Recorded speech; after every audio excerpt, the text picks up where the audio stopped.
I want you to come this way. This is the plan. This is the plan. This way. Be part of the plan. Well, good morning, everybody. This is Matthew out at the Piney Woods Homestead. Welcome back to the channel. Today we're going to get the meat birds into their new mobile chicken coop that you can see behind me back here. This thing's made out of all steel except for the door. We also got to get down here and check on Rosie. We're trying to get her into her new farrowing area so we can shut her into that space so that she can get to nesting in that new farrowing barn that we built for her. We'll do some other things today on the homestead. We'll bring you along for those. We'll just see what we can get into. Thanks for joining us this morning, and stick around. So Lisa's working with Rosie. We're trying to get her on up into this farrowing area. Yesterday evening late, we got her on up to the entrance for it. Now we're just feeding her a little bit of hot dog buns and some corn, trying to get her on in here. We won't shut her up this morning. We're just going to let her get comfortable with the new area. We scattered some corn down inside of it to get her on in here and get her to eating. Got our water barrel set up. So all we need to do is get her comfortable and come on in here, and we'll contain her in this area.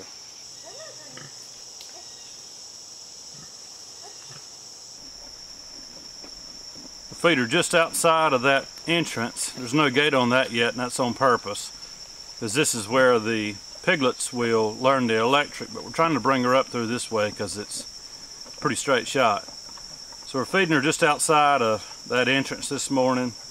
This evening we'll move the feed bucket on in just a little bit, or feed pan, so that hopefully we can get her on up in here. And we've got corn scattered, so she should come on up in here.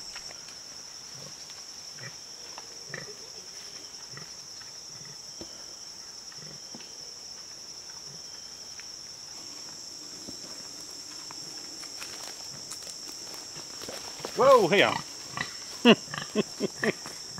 Don't let me startle you. I know you're getting used to it. Rosie girl. Rosie. Rosie girl.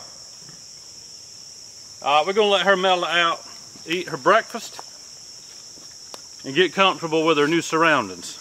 This evening, hopefully we can get her to move on up in. She may do it on her own today, more than likely. Now we're going to get on to something else.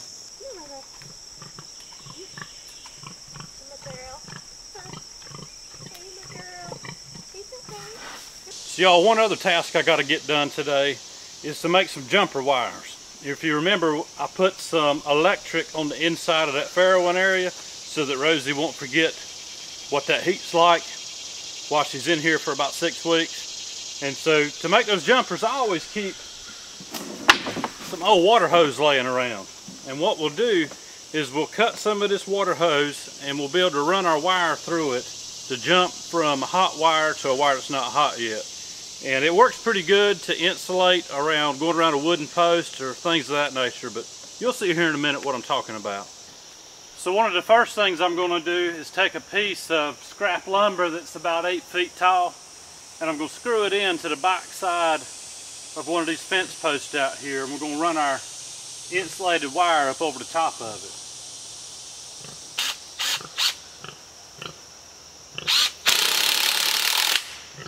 And Rosie's over here grunting at me, so that's good. She's helping me work.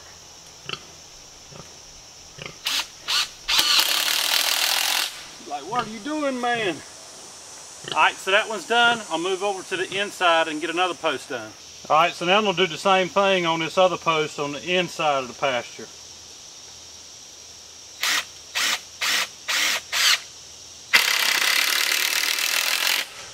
Just put a couple screws in it to hold it.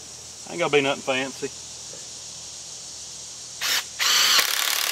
Alright, so now I can come back where I just put these two boards on those fence posts. You can see they're kind of high, and I want it that way. I don't want any kind of visual obstruction for Rosie coming in and out, or me to hit my head on. Now, to get your wire through this piece of old water hose, it's going to take a little effort. You can either run a string up through it to start with and hook to your wire and pull it, or if you got a really good stiff wire, most of the time you can run about 10 feet or so without any trouble. But just get it through it and then pull it to the length you need And now you're ready to make this jumper happen.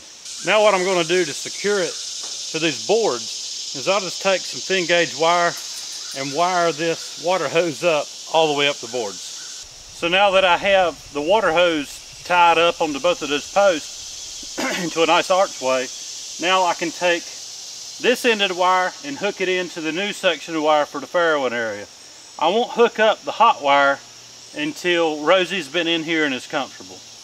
Okay, so now that hot line is going to be wired into this new line, and we'll be able to jump it straight across here and keep the heat on the inside of this farrowing area. So it's about lunchtime now, and we're getting ready to move these chicks into their new chicken tractor.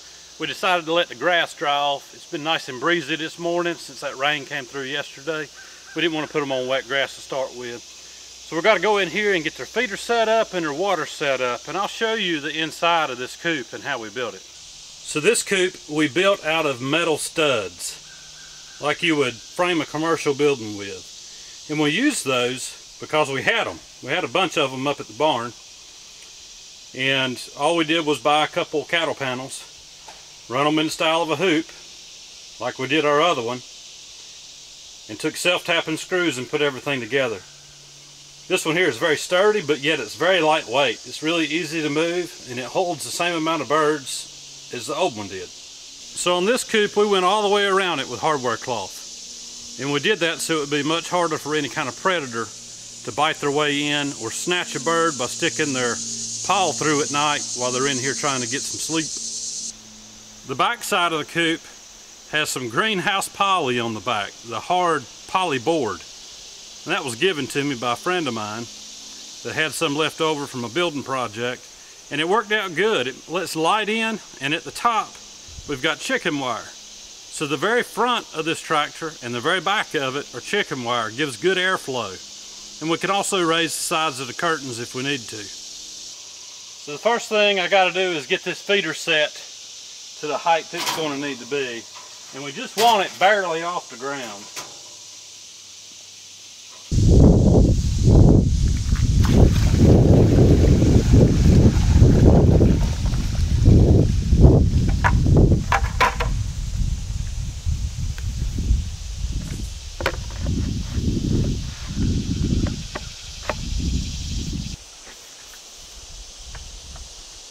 Now Lisa's just setting up the water, and what we've got in there is a little button strap that we can actually loosen it and get it on down lower to the ground. Alright, so the water is set up, and Lisa's going up to get the feed so we can get their feeder filled up, and then we're going to get those birds and bring them on down here and see what they look like on grass for the first time.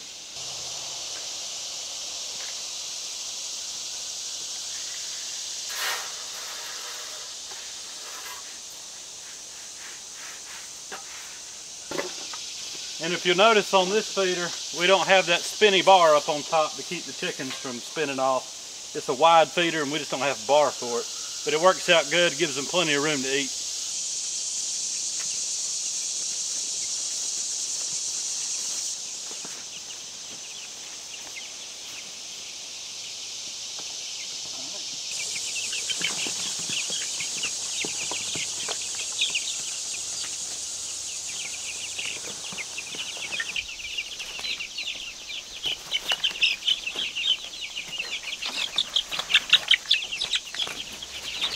Alright, so we got 31 little babies in here, and they're nice and plump, and they're going to enjoy it out here on grass for about the next 7 weeks before we process here on the homestead.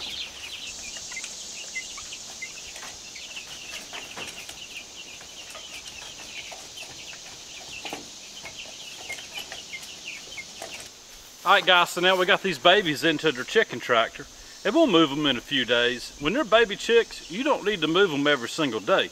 You want to wait for that manure load to get to the point where it's safe and ain't going to burn the grass. So about 2 or 3 days probably before we have to move these baby chicks. And as they get bigger, you'll move them more frequently so you're not burning your grass. You want to help the grass, not kill it. Now we're going to get down here to Rosie and see if we can't keep coaxing her in to that farrowing barn area. That's the plan, and Lord willing we can get it done, because we're getting closer and closer to when she's gonna have them babies. And we really want her to have them where we want her to have them. Come on, girl, look here, look here. Look here at this hot dog bun. Look here at this hot dog bun. Look here at this hot dog bun. Oh, look at that. Look at that. Look at that. Come on, girl. Come on, girl. Look here. Look here. Oh, oh. Come on. You know it's good. Come on. You just gotta go across that line. That's all you gotta do. Look here. Look here. Look here. Oh, oh, oh, oh. Come on. Come on. Oh, look at that. Look at that. Come on. Come on. You can do it. I know it's new, but you can do it. You can do it. Yeah, you went about 6 inches. The 300 pounds of skirt. Look, I just put you some sweet corn out there. It's good and sweet. I know you want it. Stop eating the post. Rosie. Come on, girl. You can do it.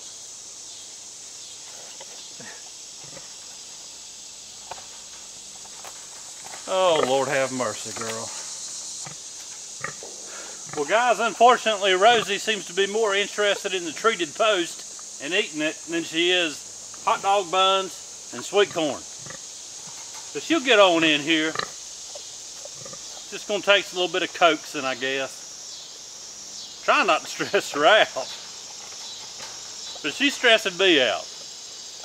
Anyways, guys, thanks for joining us on the Piney Woods Homestead. Man, we enjoy doing this sort of thing. We grew up doing it. And we're just trying to do as much of it as we can. So thanks for hanging out with us today. Check out some of the other videos. We got a bunch out there already. And we're putting out stuff every single week. Hit that like button on your way out. Subscribe to the channel if you hadn't already. And if you have, we appreciate you very much. This old girl gonna come on in here, Lord willing. Y'all have a good day. I'm gonna work on this stubborn hog. There you go. There you go. There you go. There you go. Yeah, it's safe. It's safe. I'm in here. Look at that. Look how safe that is. Look how safe that is. Now I want y'all to look at this. I'm trying to end the video and she decides to come on up into that first section of this farrowing area. Hey, I'm happy about that. Now if we can just get her on into the next part. That's the plan, guys. Say a little prayer for us. Piney Woods Homestead out. See you on the next one.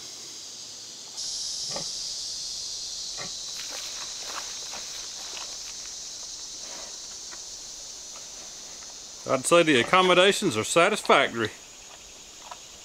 Rosie approved.